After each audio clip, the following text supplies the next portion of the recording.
بسم اللہ الرحمن الرحیم. تمام تعریف اللہ کے لیے تو سلام محمد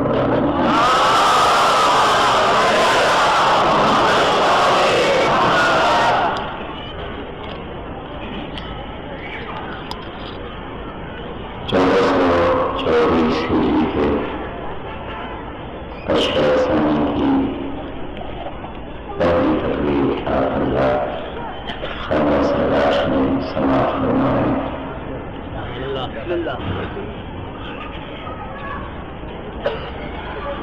گزشتہ برسوں کی طرح اللہ والوں کو اسی طرح عشق علی مبارک اہل بیت میں خوشحال پایا. اللہ ہے کہ جن کی صدیاں اس محبت میں گزر گئی ہوں، یہ محبت ہے جس میں کمی نہیں ہوتی بلکہ زیادتی ہوتی، اور وہ زیادتی دیکھ کر اپنے میں بھی تھوڑی ہمت پیدا ہوتی ہے کہ ابھی ہم بھی ہیں. اور ظاہر ہے کہ جیسے جیسے وقت گزرے گا عمر بڑھے گی، لیکن اہل لاہور کی محبت ایک عظیم نے ان کو ایک بہت اچھا تحفہ کافی پہلے دے دیا ہے. اور مولانا کا مذہب ہے حزبی صاحب کی صورت میں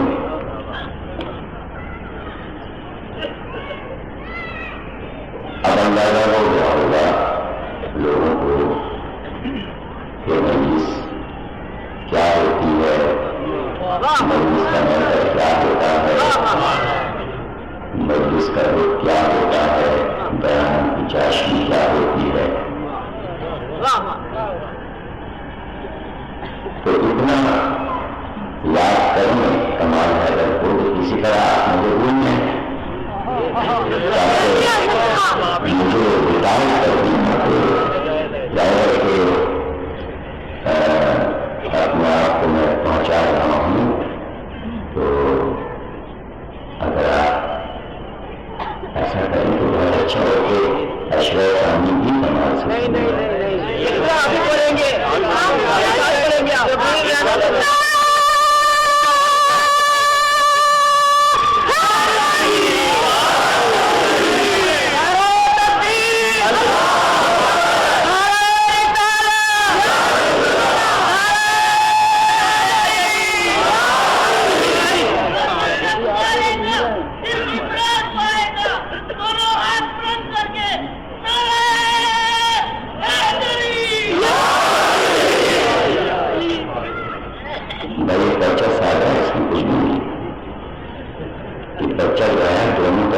کچھ نہیں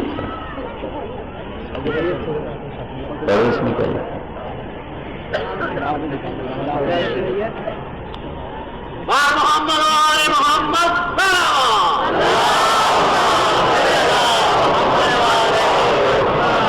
ایک صورت آتا ہے حضرت سید فیض الحسن فیضی مرحوم کے لیے پڑھ دیجیے شافی صاحب کی طرف سے صورت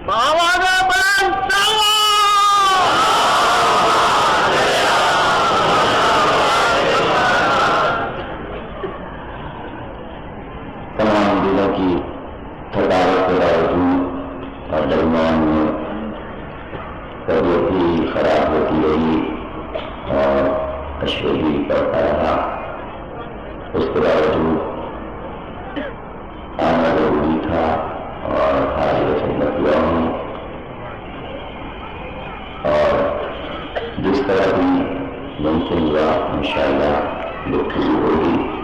یہ موضوع جو انتخاب ہوا لینے کے لیے مجھے ابھی حال میں ہی رمضان میں مجالس پڑھنے کے سلسلے میں امریکہ گیا ہوا تھا،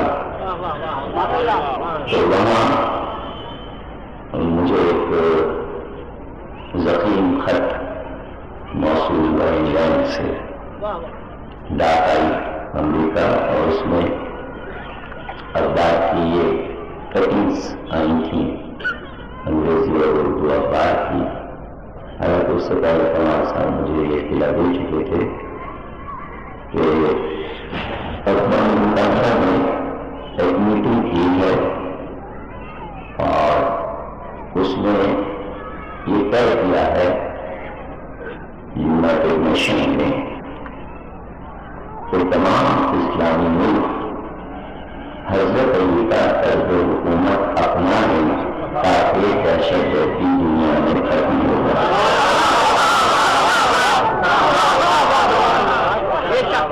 تو اسی کو موضوع قرار دیا ہے کہ آج اقوام عالم نے مسلمانوں سے یہ فرمائش کیوں کی ہے، اور اگر یہ فرمائش کی ہے تو اس سے پہلے 1400 برس میں مسلمانوں نے علی کا طرز حکومت کیوں نہیں اپنایا؟ میں یہ موضوع ہوگا کہ کیوں نہیں اپنایا، اور اب اپنانے میں کیا فائدہ ہے، کچھ فائدہ ان کو پہنچ سکتا ہے یا نہیں، دنیا کے انسانوں کو، مسلمانوں کو۔ اور اتنی بڑی خبر، چھوٹی سی بات بھی اگر اقوام متحدہ میں ہوتی ہے تو بڑی بڑی ہیڈنگز کے ساتھ چھاپا جاتا ہے۔ اس خبر کو کیوں نہیں عام کیا جا رہا؟ کیوں اس کو گفتگو ہوگی؟ کیوں نہیں قانون مریض لکھتے؟ کیوں نہیں اخبارات اس پہ لکھ رہے ہیں؟ ہاں نہیں کچھ تو کہیے تو بھائی نہیں پسند آئی آپ کی بات، ہم نے نہیں کرنا، ہم کو یہی لکھیے، اور آپ یہ لکھیے کہ بہت اچھی بات ہے، یہ ہونا چاہیے، ایسا کرنا چاہیے۔ تو ہم اس کو گفتگو اس لیے کریں گے تاکہ جو لوگ اس کو بات نہیں کرنا چاہتے وہ بات کریں۔ کیوں نہیں بات کرنا چاہتے؟ اور اس وقت اہم ترین مسئلہ تو یہی ہے کہ تمام دنیا کے ملک یہی کہہ رہے ہیں کہ جو اقوام متحدہ کا فیصلہ ہوگا ہم اس پہ عمل کریں گے۔ کچھ مسائل ایسے پیدا ہو گئے ہیں کہ اس وقت سر تحریر ہے اقوام متحدہ کا نام، اور میں یہ سمجھتا ہوں کہ ایک اور خطرے کی گھنٹی بجی ہے، اور اس کے امکان میں ہے جس میں یہ بات کہی ہے کہ اگر ہماری بات نہیں مانی گئی تو ہم دوسری اقوام متحدہ بنا لیں گے۔ بش نے یہ بیان دیا ہے کہ ہم اسی طرح کا ایک اور ادارہ بنا لیں گے، دوسرا ادارہ بنا لیں گے۔ تو اس سے پہلے کہ 2 ادارے ورلڈ میں بننے ہیں اقوام عالم کے، اقوام متحدہ کی ہر بات مان لینی چاہیے۔ اگر وہ والی بات سب ماننا چاہتے ہیں تو وہ والی نہیں ماننا، ورنہ یہ بھی ہو سکتا ہے کہ بات کریے اقوام متحدہ میں کہ امریکہ طرز حکومت تمام مسلم ممالک اپنائیں، کوئی جبریہ نہیں ہے، زبردستی نہیں ہے، وہ وجہ بتا رہے ہیں کہ اگر آپ ایسا کریں گے تو پوری دنیا میں امن قائم ہو جائے گا۔ مسلمان نظریے نہیں چاہتا کہ آمدہ پانی ہو، سب چاہتے ہیں کہ آمد پانی ہو. تو اگر اس اقوام متحدہ سے آپ میرے بات نہ مانیں تو پھر جو دوسرا ادارہ بن جائے گا وہ تو من بازی دے گا، پھر وہ بے جبر نہیں آئے گا. تو اس صورت میں یہ سمجھتا ہوں کہ وہ صورتحال اچھی نہیں ہوگی. محبت کے ساتھ اس بات پر سب کو سوچنا چاہیے. اور کیا بات ہے، تعریف بھی کرتے ہیں سب کہ علی کا نظام بہت اچھا تھا. کسی نے مولا علی کے طرز حکومت پر کوئی ایسی خاص تنقید نہیں تھی. جس کو نظام حکومت کرتے ہیں اس کی تعریف تو سبھی کرتے ہیں. تمام اسلامی مشرق مرتبہ فکر اس کو لائک کرتے ہیں، پسند کرتے ہیں، اس کو تبصرہ کرتے ہیں. تو اس کو اپنانے میں کیا ہے، اس کو پسند کرنے میں کیا ہے، اسے رائج کرنے میں کیا ہے. اگر جائیے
صرف اس معیار پر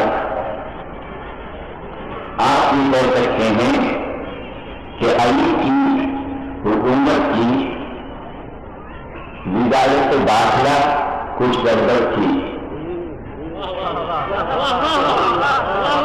اندرونی طور پر کچھ خلفشات تھا، لڑائیاں ہو رہی تھیں، اب یہ تو تاریخ یہ بتائے کہ داخلی معاملات جو ہوتے ہیں اس میں جو گڑبڑ ہوتی ہے، بد انتظامی ہوتی ہے، اس میں حکومت ذمہ دار ہوتی ہے یا عوام یا سیاسی پارٹیاں، یہ سب آپ کو نظر میں رکھنا پڑے گا۔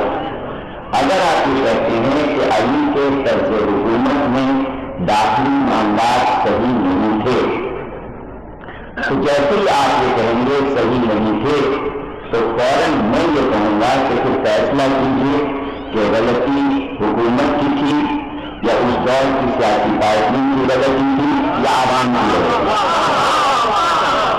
اس طرح تین موضوع پہ یہ بن گئے کہ اگر علی کے داخلی معاملات حکومت کے صحیح نہیں تھے تو تین میں سے کوئی ایک کی غلطی ہوگی، یا عوام کی یا موجودہ سیاسی پارٹی کی یا پھر حکومت کی، اور یہ ہمیں ثابت کرنا ہوگا کہ داخلی معاملات اگر علی کے گرے ہوئے تھے حکومت کے تو کچھ نہیں کیا گیا تو کسی پیسے بھی پہنچی۔ تو موضوع یہ ہے ذرا الجھا ہوا۔ تو اب ہم دوسرے گروپ کو دیکھتے ہیں کہ کوئی ملک کامیاب ترین ملک کہا جاتا ہے اگر اس کی خارجہ پالیسی عمدہ ہو، تو یہاں کوئی اختلاف نہیں، علی کی خارجہ پالیسی اتنی بہترین تھی کہ جتنی بھی اسلامی حکومتیں علی کے بعد آئیں، علی سے پہلے آئیں، کسی کی خارجہ پالیسی اتنی عمدہ تھی فیصلہ نہیں پہلے دے دیا، موضوع پہلے دے دیا، وہ کوئی بات نہیں ہو جائے گی۔ ظاہر ہے کہ خارجہ پالیسی میں پڑوسی ملک ہوتے ہیں، تو خارجہ پالیسی میں جو قریب ترین ملک ہوتے ہیں اس میں یہ دیکھا جاتا ہے کہ تعلقات کیسے ہیں، اور جو دور کے ملک ہیں ان سے تعلقات کیسے ہیں، اور قریب اور دور ملکوں کے علاوہ یہ دیکھنا پڑتا ہے کہ بڑی حکومت کس کی ہے اور بڑی بڑی سپر طاقتوں سے تعلقات کیسے رکھنی چاہیے۔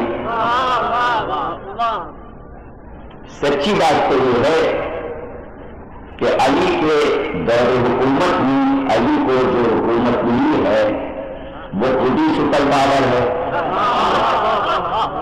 بہت اگر آپ کہہ لیں کہ علی کے دور میں دو چار حکومتوں کے نام آتے ہیں تو وہ روم کی حکومت ہے یا یونان کی حکومت ہے یا ہندوستان کی حکومت ہے، چین کی حکومت ہے، اور یہ سب پڑوسی ملک ہیں، مولا علی کے ملک کے پڑوسی ملک ہیں۔ ایک بھی تاریخ میں چھوٹی سی سطر بھی نہیں ملتی کہ کسی پڑوسی ملک نے علی کے ملک کو تیری نگاہ سے دیکھا ہو۔ اقوام عالم یعنی پوری دنیا کی قوموں کے ملک جو ہیں، کوئی ایسا خط بھی علی کے پاس نہیں آیا کہ ہم تم سے جنگ کرنا چاہتے ہیں۔ ایسا لگتا ہے کہ آس پاس کے ملکوں نے بہت ہی اطمینان کا سانس لیا کہ علی برسر اقتدار آئے ہیں۔ اگر مسلمانوں کے ملک کو کوئی خطرہ ہوتا تو تعلیم ملتی کہ روم حملہ کرنے والا تھا علی کے ملک پر، یا یونان حملہ کرنے والا تھا، یا ہندوستان حملہ کرنے والا تھا، یا چین حملہ کرنے والا تھا۔ کوئی ایسی بات ہمیں کہیں بھی کتاب نہیں ملتی۔ تو طے ہے کہ خارجہ پالیسی علی کی بہت اچھی تھی۔ جن جن ملکوں میں علی کے سفیر گئے ہوئے تھے یا جو وہاں کے سفیر آئے ہوئے تھے وہ تمام کے تمام علی سے حالات و معاملات اچھے رکھنا چاہتے تھے، اور ذرا سے بھی کسی طرف سے ایک اشارہ بھی نہیں ملتا کہ بیرون ملک سے کہیں کوئی لڑائی نہیں ہوئی۔ اور یوں علی کی سلطنت میں یہ سارے ملک شامل ہو چکے کہ اب اسلامی ملک تھے یہ، ایران، عراق، مصر، حجاز، پورا عرب، آج کی خلیجی ریاستیں بحرین تک اور ہندوستان میں سندھ پورا، یہ سب علی کی حکومت بھی شامل تھا، یہ سب علی کی پوری سلطنت تھی۔ اب اس کی سرحد جہاں جہاں مل گئی، جدھر جدھر سرحد ملی، ادھر آذربائیجان اور تاشکند تک یا روسی ریاستوں تک علی کی حکومت ہے، ادھر افریقن ممالک میں یوگنڈا تک علی کی حکومت ہے، آدھا افریقہ شامل ہے، ادھر یمن پورا اس طرف کا حصہ، ادھر خلیج کا سارا حصہ، ادھر ہندوستان سرحد پہ سندھ تک علی کی حکومت ہے۔ کسی طرف سے جس دن سے علی تخت پہ بیٹھے اور شہادت تک ہم کو نہیں ملتا کہ کسی سرحد پر کوئی بغاوت نہیں ہو، علی کی کامیابی نہیں ہے، یا کہیں یہ لکھا دے کوئی کتاب میں لکھا ہوا کسی ہسٹری کی کتاب میں کہ کسی سرحد پہ علی نے فوجیں بھیج کر زیادہ کر دی ہیں۔ اب نے کسی گورنر سے کہا ہو کہ سندھ کی طرف سے خطرہ ہے، فوجیں زیادہ کر دو، افغانستان کی طرف سے خطرہ ہے، فوجیں زیادہ کر دو، افریقہ کی طرف فوجیں زیادہ بھیج دو، خطرہ ہے۔ کسی سرحدی علاقے میں خطرہ نہیں ہے۔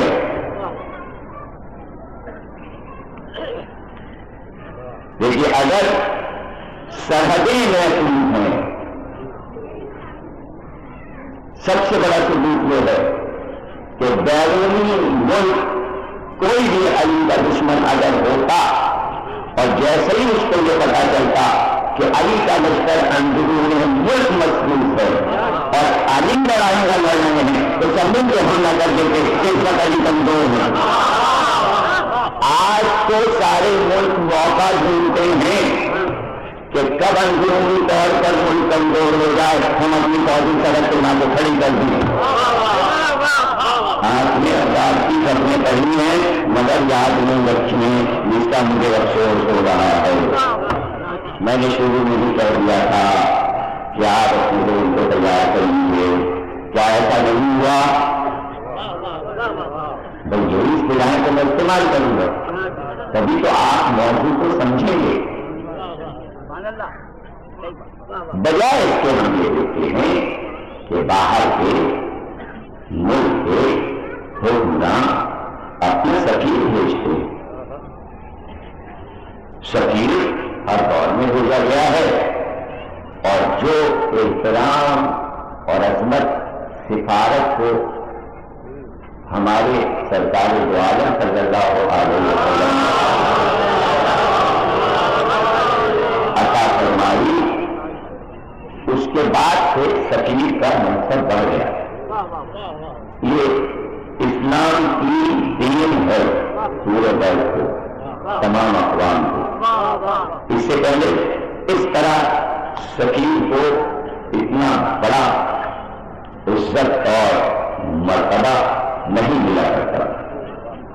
یہ اسلامی فکر تھی اور اس کو دنیا کی اقوام نے اپنایا۔ آپ یہ دیکھیے کہ چھوٹا ملک تھا، حضرت سلیمان کے ملک کے مقابلے میں بلقیس کا ملک چھوٹا سا تھا، ملک سبا۔ سلیمان کے ملک کے سامنے اس ملک کی کوئی حقیقت نہیں تھی۔ اس کے باوجود اس ملک کی عقل دیکھیے کہ اس نے کہا ہم فوراً تمہارے اس خط کے جواب میں یہ نہیں کریں گے کہ تم نے یہ لکھا کہ اسلام قبول کر لو تو ہم قبول کریں گے۔ خط پڑھ کر حاکم حالانکہ عورت ہے، اور حدیث رسول یہ کہ بلقیس کو اللہ نے حکمت عطا کی تھی۔ ابھی اس نے کلمہ نہیں پڑھا، مسلمان نہیں ہوئی، لیکن اس کی حکمت دیکھیے کہ اس نے کہا میرا سفیر جائے گا اور کچھ سوالات ہیں، اگر ان سوالوں کے صحیح جواب مل گئے تو میں یہ سمجھوں گی کہ یہ سچا نبی ہے، لیکن اس نے دلیل طاقت کو نہیں قرار دیا۔ اگر وہ طاقت کو معیار قرار دیتی تو وہ کمزور تھی، سلیمان مضبوط تھے، اس نے علم کو معیار قرار دیا، اس لیے علم میں چھوٹا بڑا نہیں دیکھا جاتا، علم میں یہ نہیں ہوتا کہ جو جانتا ہے وہ نہ جاننے والے کو قتل کر دے یا نہ جاننے والا جاننے والوں کو قتل کرتا رہے، علم میں یہ دستور نہیں ہے۔ تو چونکہ اس کے پاس حکمت تھی اس لیے وہ یہ جانتی تھی کہ اس راہ سے چلو کہ سلیمان پیش میں نہ آئے۔ جب ایک سچے پیغمبر سے علم کا مسئلہ پوچھا جائے گا تو عالم کی پہچان یہ ہے کہ جب اس سے پوچھا جائے تو اسے غصہ نہ آئے، کتنی باتیں سوچی ہیں بلقیس نے تب اپنا پیغام بھیجا ہے، کچھ چیزیں لے کر اور کچھ سوال دے کر، کیونکہ حکمت تھی۔ اگر علم میں کمزور ہوتی تو کبھی سلیمان جیسے نبی سے علمی مسئلے پوچھ ہی نہیں سکتی تھی، اور جب اس کو جواب مل گئے اسے اطمینان ہو گیا یہ سچا نبی ہے، اور وہ کلمہ پڑھنے پر تیار ہو گئی اور بلقیس مسلمان ہو گئی اور عہد سلیمان میں آ گئی اور چھوٹی سلطنت بڑی سلطنت میں مل گئی۔ یہ حضرت سلیمان کی خارجہ پالیسی ہے جسے قرآن نے بیان کیا۔ داخلی معاملات تو بہت اچھے تھے حضرت سلیمان کے، اور یہ داخلی معاملات دیکھیے انسان اگر درست بھی کر لیں، سارے انسان ملک کو اچھا بنا دے تو کیا ضروری ہے کہ حاکم بھینسوں پر بھی حکومت کر لے، گائے پر بھی حکومت کر لے، کتوں پر بھی حکومت کر لے، بھیڑیوں شیروں پر اور پرندوں پر؟ اگر ملک تباہ کرنے پر آئے تو ٹڈیاں تباہ کر سکتی ہیں، کسی ملک کو تباہ کرنے پر آئے تو مکھیاں اور مچھر کر سکتے ہیں، تو ان پہ کسی حاکم کا کیا زور ہے؟ کسی ملک میں مچھر پھیل جائیں اور ملیریا پھیل جائے تو مچھروں نے ملک تباہ کر دیا، جیسے افریقہ کے بعد ممالک میں ہوتا ہے۔ کیا ہے مچھر؟ اب آپ ایجاد کرتے رہیے دوائیں، گیسیں، مچھردانیاں مختلف، لیکن وہ ہے اتنے کہ آپ کہاں تک مقابلہ کریں گے؟ اور مچھر کا تو پھر بھی مقابلہ ہو جاتا ہے، مکھی کا تو بالکل ہی ممکن ہے۔ تو یہ کیڑے مکوڑے یہی تو ملک کے اندرونی معاملات خراب کر دیتے ہیں۔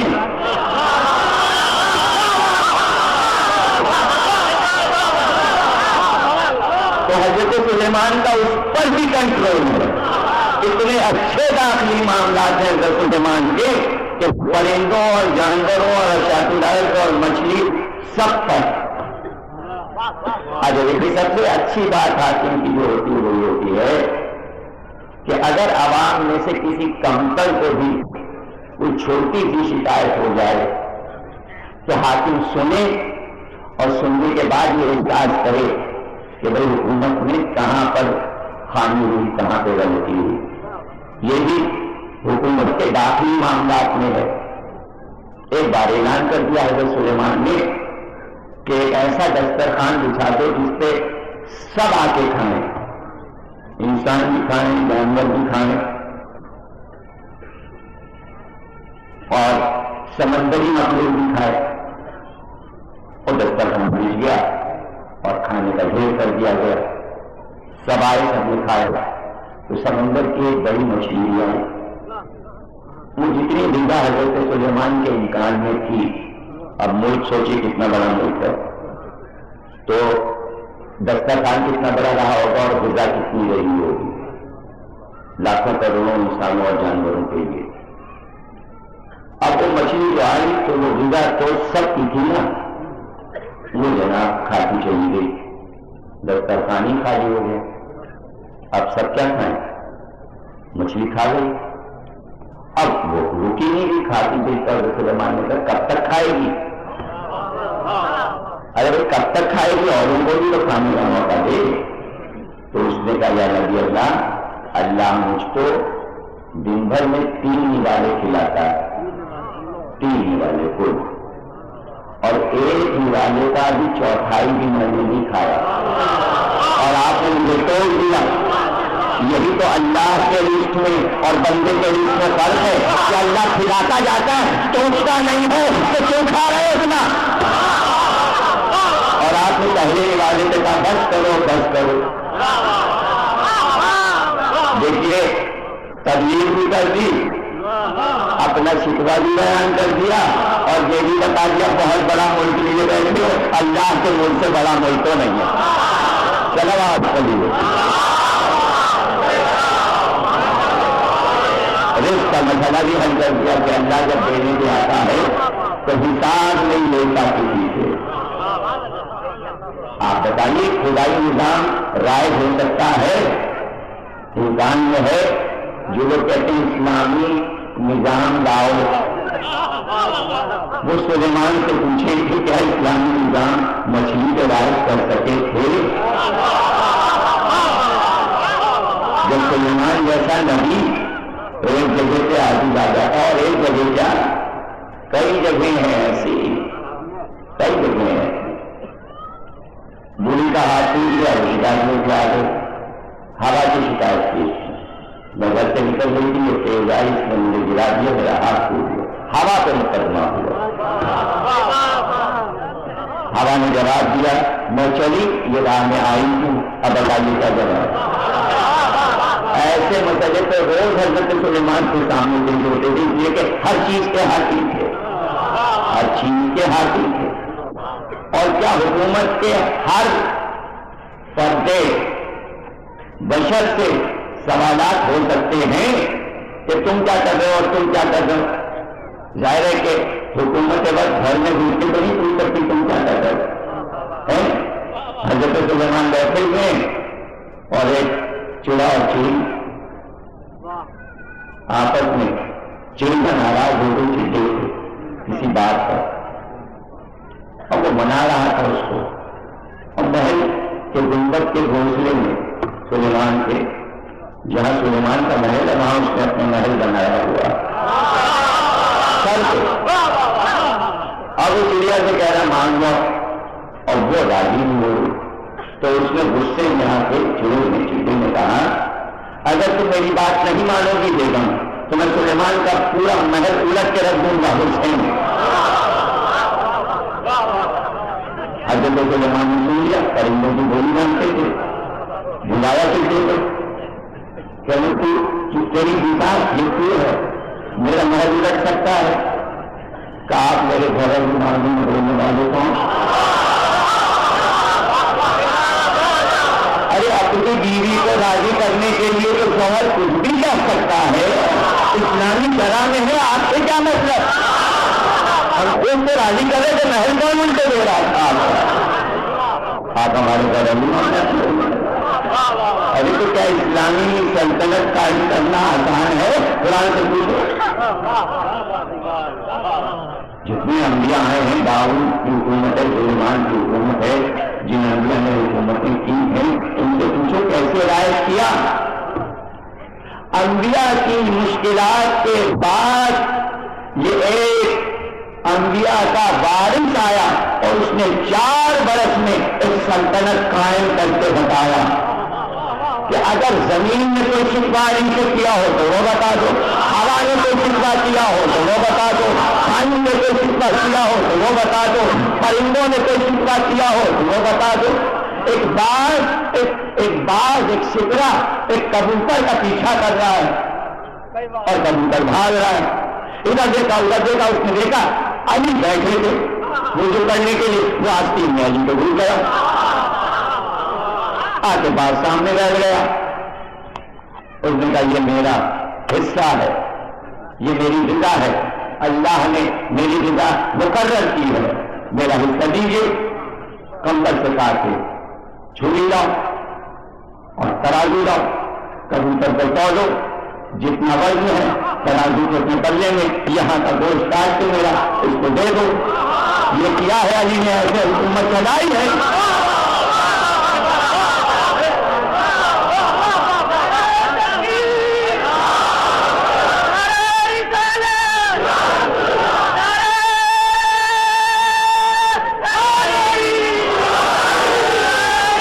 کسی جانور نے، کسی پرندے نے اپنی شکایت دکھا دی ہو، کہیں مل جائے کتاب میں. دیکھیے یہ جلد رضا صاحب کا کیسے آیا ہے، اور اس میں پہلا نوز ہے ڈاکٹر ماجد رضا عابدی کا ہے، اور اس کے بعد حجت الاسلام صادق صاحب کا بھی کلام اس میں ہے، اور اس میں ایک شوز بھی ڈاکٹر ماجد رضا عابدی نے اپنے کلام کے بعد پڑھایا. آپ لوگ یہ کیسے کراچی سے میرے ساتھ ہی آیا ہے، نیا بھی تھی تو کچھ کیسے میں اپنے ساتھ لیتا آیا تھا، وہ یہاں موجود ہیں، آپ بھی لے سکتے ہیں اور سنیں یہ کلامات. اچھا کلام کان کے لیے اچھا رزق ہوتا ہے، اچھی آواز کان کے لیے اچھا رزق ہوتی ہے. اچھا بیان، اچھا ذکر صرف کان کے لیے نہیں، یہ مجلس تو آنکھ کے لیے بھی رزق ہے. اس لیے کہ آپ دیکھ کے سن رہے ہوتے ہیں، آنکھیں بند کر کے ہی سنتے آپ. صلوات پڑھیے. کہیں کسی نے کوئی شکایت درج کروا دی ہو، کوئی درج کروا دی ہو شکایت. جارج جرداق لبنانی عیسائی مورخ ہے، عالم ہے. جانے کیا اس کے دماغ میں سمائی کہ اس نے ایک ضخیم کتاب حضرت علی پہ لکھی. عیسائی عالم نے، نام ہے جارج جرداق. وہ کتاب جب وہ لکھ چکا تو مسلمان پر بشرط کے پاس گیا کہ یہ کتاب ہماری چھاپ دو، شائع ہے. لوگوں نے الٹ پلٹ کے دیکھا تھا کہ یہ کتاب بکے گی نہیں، یہ موضوع مارکیٹ میں نہیں چلے گا، ہم اس پہ پیسہ خرچ کر سکتے ہیں، نہ ہم چھاپیں گے، نقصان ہوگا. بہت سے پبلشرز کے پاس گیا، اداس ہو گیا. محنت کی تھی، کتاب لکھی تھی، اور کتاب کا نام رکھا تھا اس نے ندائے عدالت انسانی. دیکھیے اس نے علی کو کیا خطاب دیا. اس نے کہا علی پوری انسانیت کی عدالت کی واحد آواز تھے.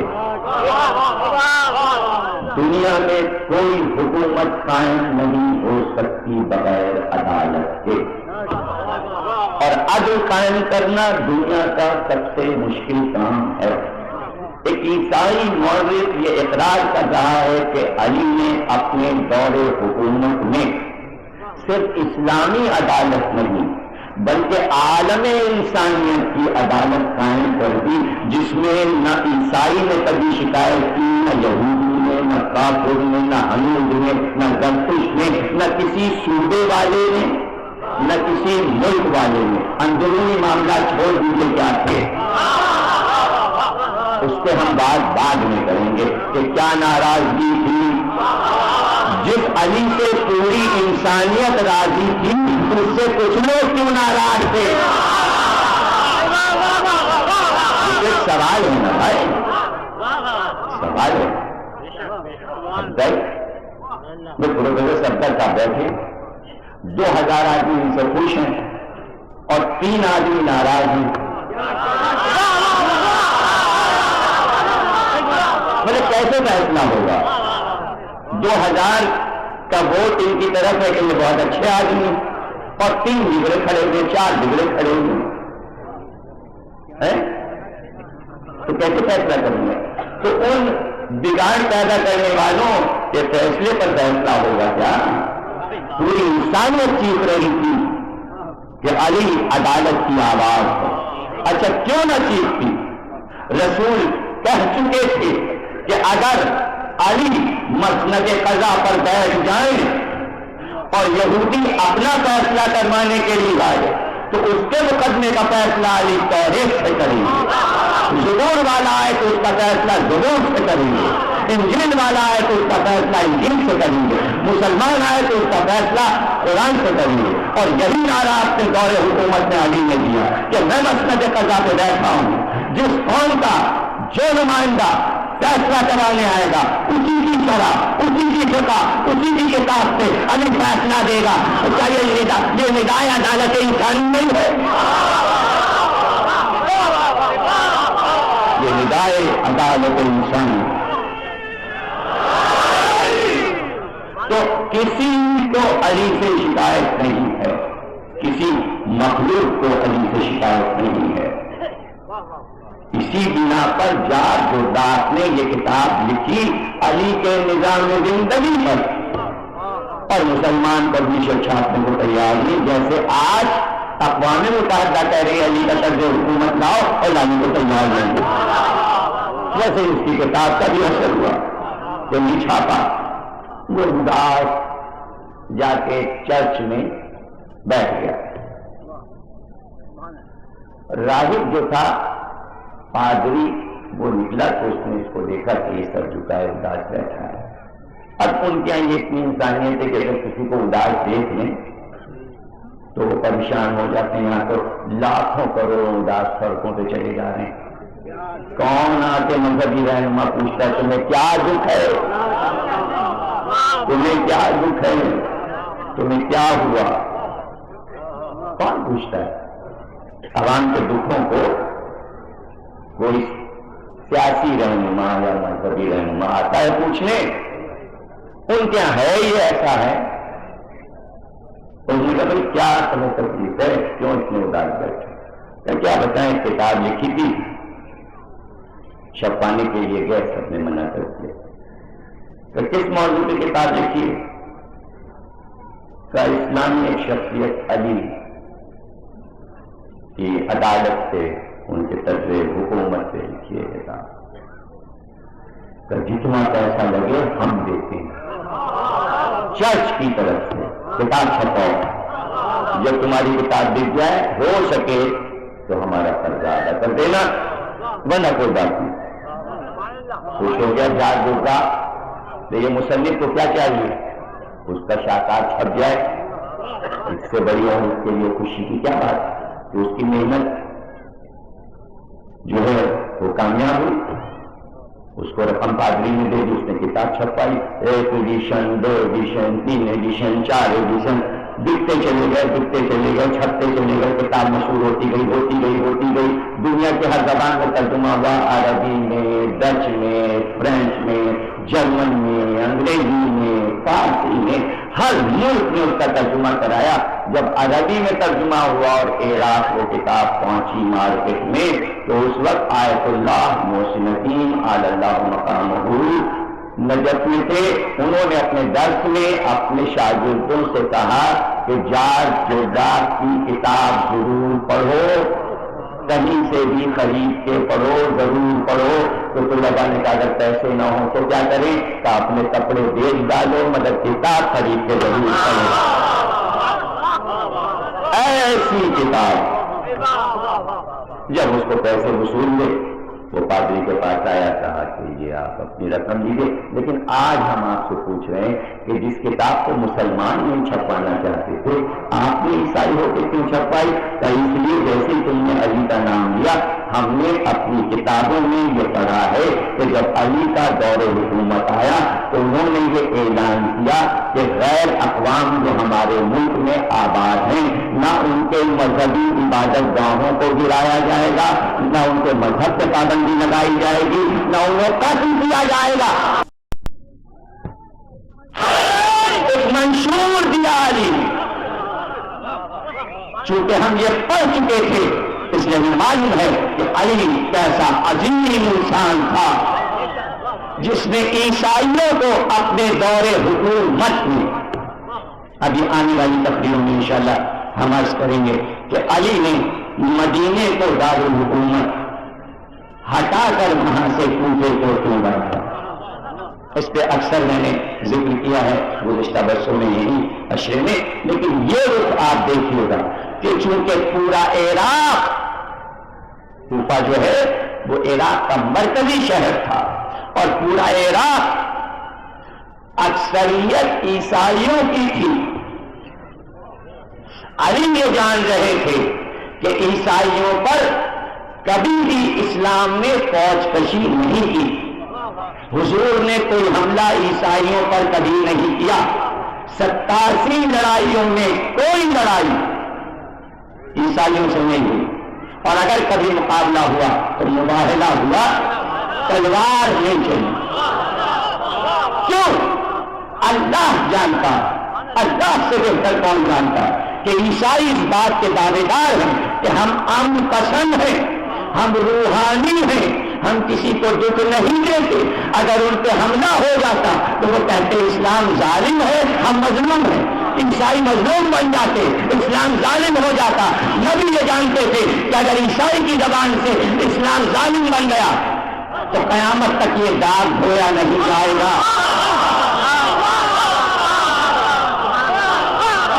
تو اللہ نے کوئی حکم ایسا نہیں دیا کہ آپ عیسائیوں کو ماریے، اس لیے کہ یہ کہتے پھرتے ہیں نا کہ کوئی ایک گال پہ تماشا مارے تو دوسرا بھی بڑھا دو۔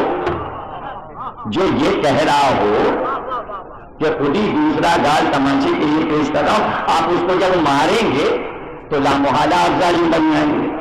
تو ایسی ترکیب سے ان کو ایمان کی طرف لاؤ کہ جس میں تلوار کی چمک نہ ہو، اور نبی کو یہ معلوم تھا کہ اگر آئیں گے ایمان کی طرف تو صرف ایک طاقت سے آ سکتے ہیں جس کا نام ہے علم۔ علی نے کوفے کو مرکز اس لیے بنایا تاکہ نہج البلاغہ کے خطبوں کا فصاحت کا سمندر بہا کر عیسائی عالموں کو بس میں بلا کر یہ بتائیں کہ قرآن اور ہے اور تمہاری بدلی ہوئی انجیل اور ہے۔ اور علی نے وہ درس دیے کہ دیکھتے ہی دیکھتے دیر کے راہب علی کے درس میں بیٹھنے لگے اور ہاتھ بڑھا بڑھا کے علی کی بیعت کرنے لگے اور کلمہ پڑھنے لگے۔ دیکھیے موضوع سے موضوع نکلتے ہیں، انشاءاللہ بات ہوگی کہ حضور کی آمد بعثت سے پہلے، ولادت سے پہلے اور ولادت کے بعد نبوت کی خبریں جتنی عیسائی رہنماؤں نے دی ہیں کسی نے نہیں دی۔ آپ غور کیجیے گا اس بات پر، عرب کے کافر نابلد تھے، انہیں نہیں پتا تھا کہ نبی آنے والا ہے، مگر عیسائی راہبوں کو معلوم تھا کہ نبی آنے والا ہے۔ تو جس قوم کے مذہبی رہنماؤں نے حضور کی آمد کی اطلاع دی ہو، حضور ان پہ ہاتھ کیسے اٹھا لیتے؟ وہ تو دل میں نور نبوت لیے بیٹھے ہوئے تھے، انہیں تو یقین تھا ایک نبی آنے والا۔ آپ جائیے شام کسی میوزیم میں جائیے تو وہاں سے ہر ملک کا یہ دستور ہے کہ کسی میوزیم میں جائیں گے آپ تو اس ملک کی ایک بک لیٹ تعارف کی ملے گی، اس میں لکھا ہوگا یہ ملک کیا ہے، اس میں سڑکیں کتنی ہیں، دریا کتنے ہیں، کیا ہے، یہ ذرائع وسائل، یہ وہ سب لکھا ہوتا ہے۔ ہر ملک کا ہوتا ہے، پاکستان کا بھی ہے، ایران کا بھی ہے، عراق کا بھی ہے، عرب کا بھی ہے، بک ملتی ہے۔ شام کی بک آپ کو مل جائے گی عام طور سے۔ تو شام کی ہسٹری یہاں سے شروع کرتے ہیں شام والے کہ حضور 8 برس کے تھے کہ شام کے ملک کا تعلق ہو رہا ہے، اور تعلق شروع ہو رہا ہے سیریا۔ یہ سارے ملک مسئلہ بنے ہوئے ہیں اس وقت، جن جن ملکوں کے نام آئیں گے ابھی سب کی باریاں لگی ہوئی ہیں نا، اس لیے سب کے نام آئیں گے۔ یہی تو خبروں میں آتا ہے، اس کی باری، اس کی باری، اس کے بعد اس کی باری، اس کے بعد اس کی باری، یہی تو ہو رہا ہے نا آج کل، باری باری ہو رہا ہے نا سب کچھ۔ باری تازہ بس رحم فرما کہ کسی کی بھی باری نہ آئے، اللہ کرے۔ تو اس بک میں شام کی ہسٹری کہاں سے شروع ہو گئی؟ 8 برس کے ہوئے ابو طالب شام جا رہے ہیں تجارت کا مال لے کر، حضور گھر سے نکلے اور چچا کے گھوڑے سے لپٹ گئے رکاب سے، تو ہم بھی جائیں گے، پہلے تو منع کی، جب رونے لگے گھوڑے کو بٹھا لیا، لے کے چلے۔ شام کے قریب ایک راہب کا چرچ تھا، دیر تھا، اس کے سامنے ایک بڑا سا چھتنار درخت تھا سایہ دار، اس کے نیچے ایک پتھر رکھا تھا۔ قافلہ جو ٹھہرا تو حضور قافلے سے نکل کے جا کے اس پتھر پہ بیٹھ گئے۔ راہب جب بھی ادھر سے کوئی قافلہ گزرتا تھا تو وہ دیر سے نکل کے دیکھتا تھا کہ کس ملک کا قافلہ جا رہا ہے، کس قوم کا قافلہ جا رہا ہے۔ تو اس وقت بھی وہ باہر آیا تو اس کی نظر قافلے پہ نہیں تھی بلکہ اس جگہ پر تھی جہاں ہمارے سرکار دو عالم 8 برس کی عمر میں درخت کے نیچے جا کے بیٹھ گئے۔ وہ قافلے کے قریب پہنچا، اس نے کہا یہ بچہ جو بیٹھا ہے درخت کے نیچے کس کا بیٹا ہے؟ تو ابو طالب نے راہب کو دیکھا کہ یہ میرا بیٹا ہے۔ ارے اس دور میں کس کو یہ ناز ہے کہ یہ میرا بیٹا ہے؟ کیا عرب میں کوئی یہ کہہ سکتا ہے کہ یہ میرا بیٹا ہے؟ سوال جس نے پالا ہے وہی تو کہے گا میرا بیٹا ہے، یہ میرا بیٹا ہے۔ الگ لے گیا حضرت ابو طالب کو اور کہا سنو یہ نبی ہے، تم اسے لے کے گھر سے کیوں نہیں کر رہے؟ اس کے لوگ دشمن، لوگوں نے دل میں ٹھانی ہے کہ اسے قتل کر دیں اگر انہیں پتہ چل جائے کہ یہ۔ ابو طالب نے کہا تمہیں کیسے پتا کہ یہ نبی ہے؟ یہیں کہ ابو طالب خاموش ہو جاتا، نہیں تفتیش کی تاکہ تاریخ بنے۔ ایک جملہ کہہ دوں، جب نبی 40 برس کی عمر میں کہیں گے قولوا لا الہ، تو 40 برس کی عمر سے تو پورا عرب ہسٹری لکھ دے گا نا نبی کی۔ بچپن کون لکھوائے گا سوا ابو طالب سے؟ بچپن کون بتائے گا؟ بچپن دیکھا کس نے سوا ابو طالب سے؟ تو بھائی بچپن بھی تو لکھا جاتا ہے نا سوانح حیات میں، جیسے 40 برس کے بعد سے سوانح حیات شروع ہوتی، تو ابو طالب راوی تو بن رہے ہیں نا، تو ابو طالب کو شامل تو کرنے پڑے گا نا اسلامی تاریخ کی، اور سچا راوی سمجھ کے لکھیں گے نا، حق راوی سمجھ کے لکھیں گے نا۔ تو تمہیں کیسے معلوم؟ کہ ہم نے انجیل میں پڑھا ہے کہ ایک درخت کے نیچے جو یہ پتھر ہے، ہم نے پڑھا ہے کہ اس تک کوئی نہیں بیٹھے گا کبھی سوا اس کے جو ہونے والا نبی ہے، یہاں کبھی کوئی نہیں بیٹھا، ہم انتظار کر رہے تھے کب وہ آ کے بیٹھے گا، اور یہی ہے نبی، آپ انہیں واپس لے جائیں گے۔ تو شام کی ہسٹری یہاں سے شروع ہوتی ہے، حاکم شام سے نہیں شروع ہوتی۔ پھر یہ بھی جملہ کام کا ہی ہے، شام کی ہسٹری تو کسی حاکم کے بعد سے شروع ہونی چاہیے، یہ علی کے بعد سے کیوں شروع ہو رہی ہے؟ یہ سب باتیں بھی تو غور طلب ہیں، یہ سب باتیں بھی تو غور طلب ہیں۔ تو کیا یہ واقعہ ابو طالب نے حضور کو نہیں بتایا ہوگا؟ اور ایسے کتنے واقعات ہیں؟ تو حضور کے دل میں کیا یہ جگہ نہیں ہوگی کہ ان راہبوں نے میری نبوت پر یقین کیا اور بہت سے راہب مسلمان ہو کر کلمہ پڑھ کر دنیا سے گئے، اور اسلام اس کی اجازت نہیں دیتا کہ آپ یلغار کر کے کافر اور مشرک کو قتل کر دیجیے، بلکہ اسلام یہ کہتا ہے پہلے ان کے دل میں اسلام ڈالو، اسلام کا نور ڈالو، ایمان کا نور ڈالو، جب ضد پر آ جائیں تب قتال کرو۔ آپ سمجھے یہ ہے عدل۔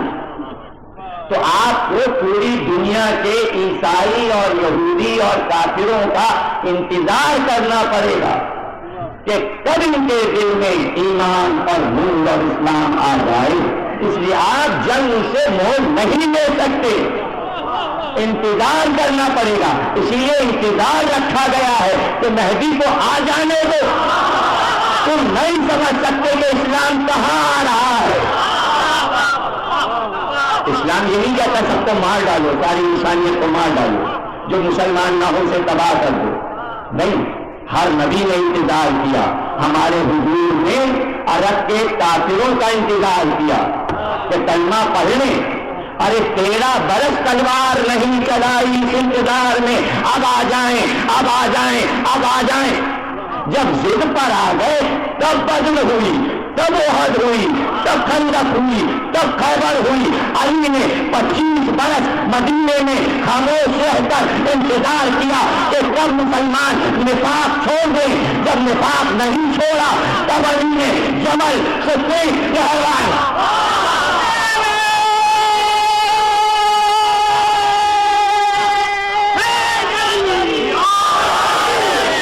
یہ ہے عدل کی حکومت، یہ ہے عدل کی حکومت۔ آپ پوری انسانیت کو اس لیے نہیں مار سکتے کہ یہ ہمارے مذہب پہ نہیں ہے، کچھ نہیں کر سکتے آپ، اور اگر کرنا ہوتا تو اللہ نے ان کو کیوں زندہ رکھا ہوا ہے، اور پھر زندہ نہیں رکھا ہوا ہے، بلکہ مسلمانوں سے زیادہ مراعات اللہ نے ان کو دی ہوئی۔ اقبال کو کہنا پڑا برف گرتی ہے تو بیچارے مسلمان ہے، اللہ میاں سے اقبال کو، علامہ اقبال کو کہنا پڑا کہ غیر قوموں کو تم نے کیا کیا دیا ہوا ہے، کیا کیا دیا ہوا ہے، کیا کیا دیا ہوا ہے، تو اس کے اوپر ٹھنڈے دل سے ہر مسلمان کو سوچنا چاہیے کیوں دیا ہوا ہے، اور وہ قول ہے حضور کا کہ اس لیے دیا ہوا ہے کہ دنیا میں حکومت کفر کے ساتھ رہ سکتی ہے، ظلم کے ساتھ نہیں،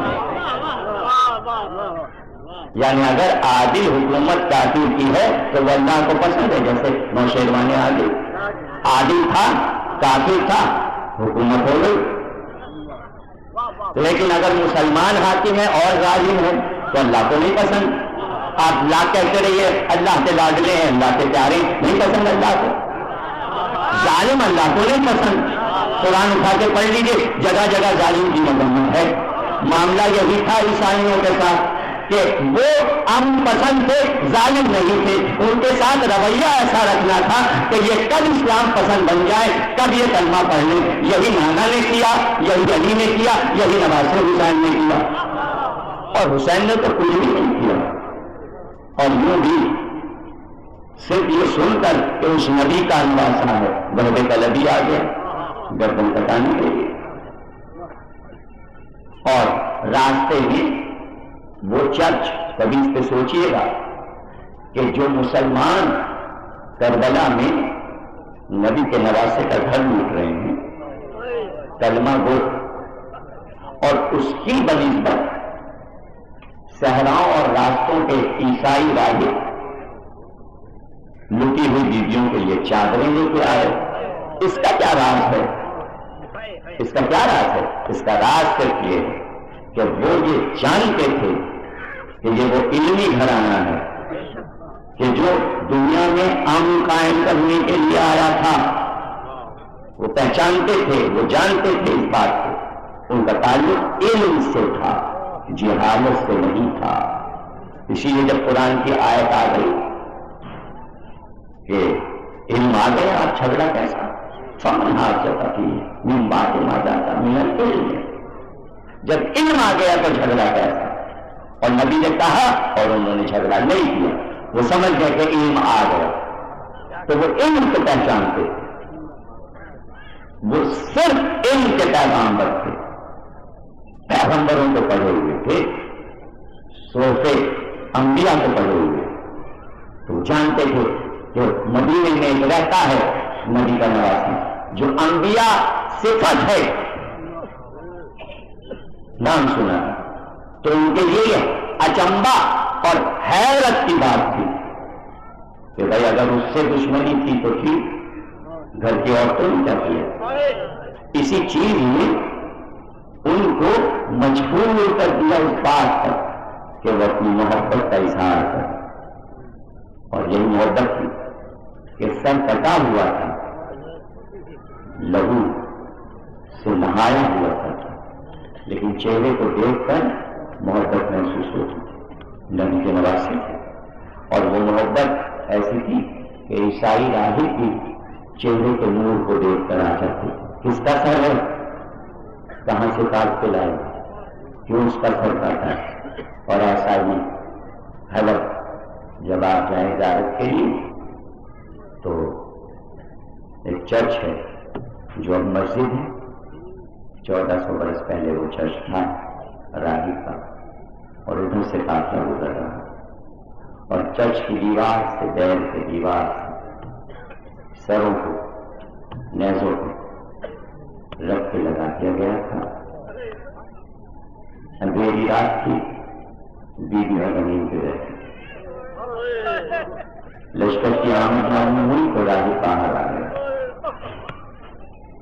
راہب نے اتر کر غور سے سروں کو دیکھا، اور پھر ادھر دیکھا کچھ اسیر بیٹھے سر کو جھکائے ہوئے، بالوں سے اپنے چہرے کو ڈھکے، انہی میں ایک قیدی جو زنجیروں میں جھکا ہوا، ایک ایک سر کو غور سے دیکھا۔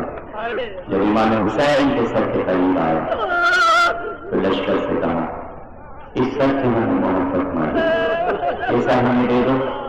کیا اسی سر کے لیے تو ہم نے جنگ کیے، یہ ہم حاکم کے پاس لے جا رہے ہیں، ہمیں بہت انعام ملے۔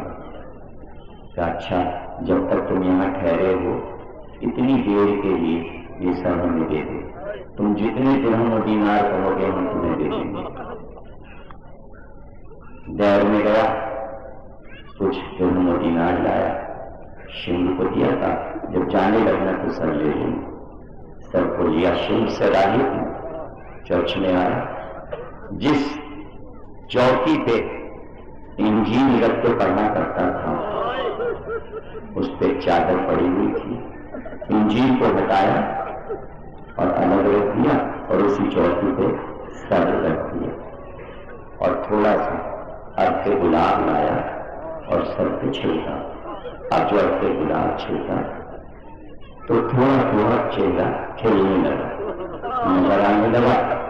اب جو غور سے دیکھا تو دو باتیں اس کے لیے اچنبھا ہو گئی، ایک تو یہ کہ ہونٹ خشک ہیں اور آنکھوں کے گرد ہلکے ہیں۔ دو دانوں بیٹھ گیا اور کہنے لگا کہ تیری ان دو باتوں سے ہمیں یہ علم ہو گیا کہ ایک تو تجھے پیاسا مارا گیا ہے، اور تیری آنکھوں کے حلقے یہ بتا رہے کہ تیری اولاد کو پہلے تیرے سامنے قتل کیا گیا، پھر تجھے قتل کیا گیا، اور تیرے سر کی جلالت یہ بتاتی ہے کہ تو کسی بوجھے کا سر ہے۔ تو مجھ کو یہ بتا دے کہ تو کس کا سر ہے۔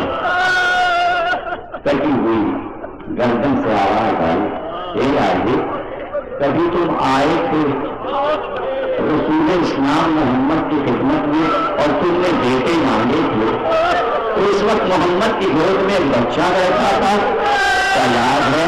وہ تو حسین تھا بچہ، کبھی وہی حسین تم نے کہا تھا نا کہ کبھی میرے آنا زندگی میں تو نہ آنا ہوا راہے، اب میں آیا ہوں، مگر اس طرح آیا ہوں راہے کہ باہر جو اسیر بیٹھے ہیں اس میں میری بہن زہرا تمہیں سر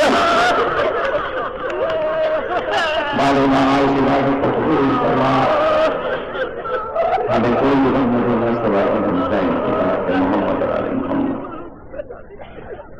پروردگار جو مومن بیمار میں شفا کا فرما، جو مر گئے ان کی روحوں کو بخش دے۔